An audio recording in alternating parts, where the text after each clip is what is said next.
next time your siblings do something that makes you want to scream, think of the Loud House characters and remember to be thankful that you don't have 10 siblings to share your space with. Or maybe you do have 10 siblings and the Loud House is the most relatable show ever. Either way, it's a show filled with the real-life experiences of kids growing up in a big family, so it only makes sense that it's also full of real-life pop culture shout-outs. Hi, I'm Hey Lizbeth with Channel Frederator, and we're here to reveal some more Loud House references you missed.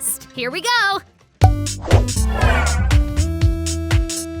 The Simpsons and Family Guy. Loud House is always slipping in references to other famous cartoons, as you may have noticed from the mix of subtle and not-so-subtle nods to beloved characters and settings. For instance, the layout of the Loud House is exactly the same as the Simpsons house, and another house that often appears in the background looks very similar to the Griffin's house in Family Guy, SpongeBob. Even some well-known characters who live under the sea have made appearances, though these ones may not have been easy to catch. In the episode, Making the Grade, when Lisa explains to Lincoln why she left kindergarten, we see her old classroom and a poster on the wall featuring a familiar-looking sponge, a starfish, a squid, and a crab. In the episode, Left in the Dark, a similar sponge and starfish also appear on the TV for a few seconds, while Lincoln is explaining his plan to get the remote. Guess some people on the staff are SpongeBob fans, and we are too. Futurama meme. The creators have even gone beyond simple cartoon shoutouts by referencing a meme about a cartoon. It begins with a Futurama episode where the main character Fry wants to buy an iPhone. Despite being warned by the cashier that it doesn't work properly, he responds by saying, "Shut up and take my money." This was then adopted into a popular meme used for hundreds of scenarios. Flash forward a few years, and that brings us to the Loud House episode, Sound of Silence, in which Lincoln shouts, "Take my money," while throwing cash at a delivery drone. So it's a cartoon character referencing a meme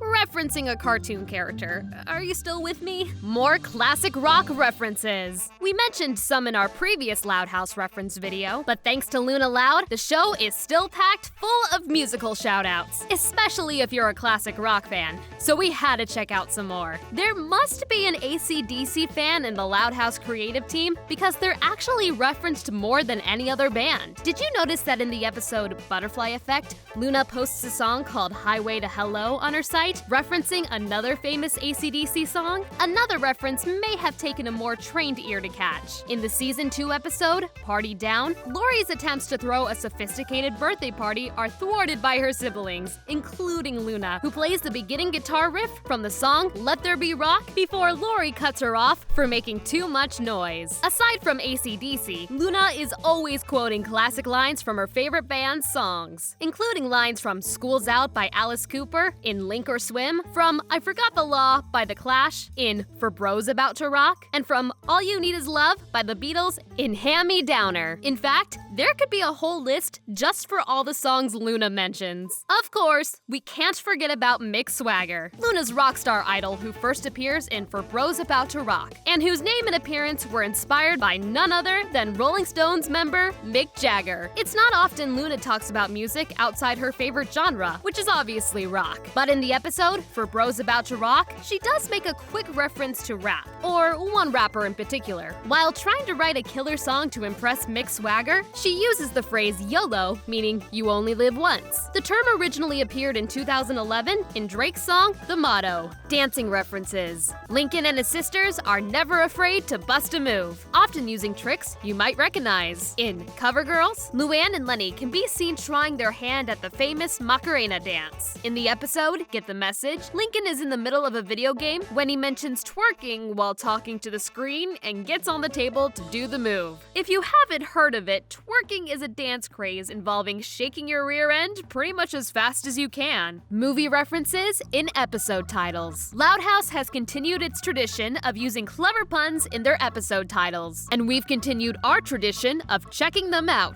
If some of the recent titles sound familiar to you, that's probably because they're often named after famous movies and TV shows. The episode The Old and the Restless refers to the TV series The Young and the Restless. Pulp Friction is a reference to the classic movie Pulp Fiction. They even alluded to toddlers and tiaras with the episode title Toads and Tiaras. Of course, Cheater by the Dozen refers to the movie Cheaper by the Dozen. And fun fact, Cheaper by the Dozen and The Loud House share more in common than a plotline about big families. Did you know that they also share an actress? Before Liliana Mumi played Lenny on Loud House, she was Jessica Baker in Cheaper by the Dozen. More movie references. Of course, movies don't just appear in the episode titles. The characters can sometimes be seen using famous lines to prove their points. For instance, in the episode Snowboard, the kids successfully teach Lisa to enjoy snow days, but it backfires when, in typical Lisa fashion, she takes snowball fights a little too far by, creating intelligent snowball throwing robots. When she attacks Lynn with one of the robots, she says, "Say hello to my not-so-little friend." You might recognize this as a throwback to Tony Montana's famous line in the classic movie Scarface. "Say hello to my little friend." Here's a sneaky reference for the sharpest-eyed Loud House fans. In the episode, Back Out There, Lincoln sees his crush, Renee, in a comic book store. If you pay attention, you'll notice that behind Renee, there's a poster with a familiar-looking giant reptile and a white question mark. Exactly like the poster for the movie Godzilla vs. the Thing. Full episode parodies and references. Then there are some references that go even further. The episode, It's a Loud, Loud, Loud, Loud House, is another title that references a movie. This time, the 1960s movie, It's a Mad, Mad, Mad, Mad World. But it isn't just the title. The whole episode follows the same plot. In the original, a group of people are given a clue that leads to a large amount of money, but cannot work together to find it. In the Loud House episode, Lincoln finds a clue from the original house owner, Sharon Demonet, claiming that she hid her inheritance in the house. When the siblings hear about the money, none of them can agree to work together in order to find it. The episode, A Fool's Paradise, actually parodied a number of modern and classic horror films. Most prominently, the plot seems to follow the same storyline as the movie Saw, as Luann sends the family on a prank-filled goose chase through their motel. She even has the help of an inside man who turns out to be Lynn Sr., just like in the movie. It is a very similar but luckily less terrifying version of the bloody game that the main character of Saw, named Jigsaw,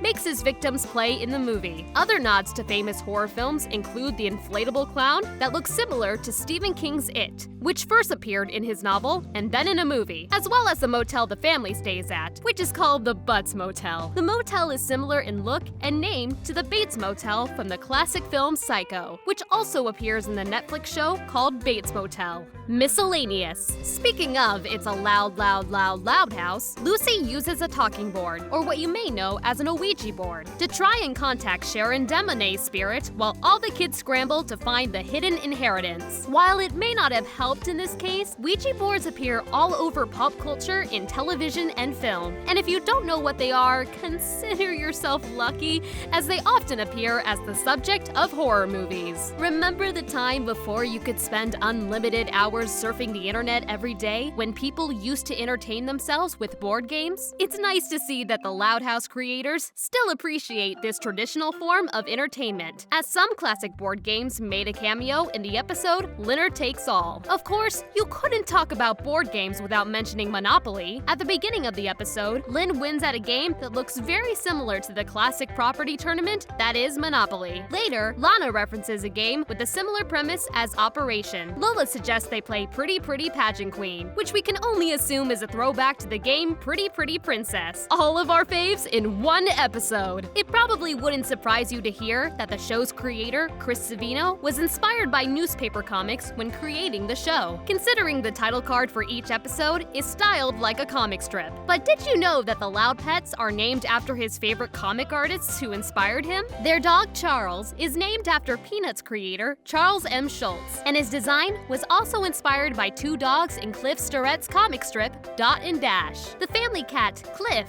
is named after Sturrett, and is also inspired by a kitten from another one of his comics, Polly and Her Pals. Walt the bird is named after Walt Kelly, creator of the comic strip Pogo. Geo, the family's pet hamster, is named after George McManus, who created the comic Bringing Up Father, which was also known as Jigs and Maggie. Even Watterson, the lost dog who appears in the episode Pet's Peeve, was named after cartoonist Bill Watterson, who created Calvin and Hobbes. And that's it for now. I'm Hey Lizbeth, and thanks for watching Loud House References. Which one was was your favorite? Are there any that you think should have made the list? Let us know in the comments below. If you want to see more videos like this one, make sure to hit subscribe so you always know when we have something new. And don't forget to click the bell icon to become part of the notification squad, because remember, Frederator loves you.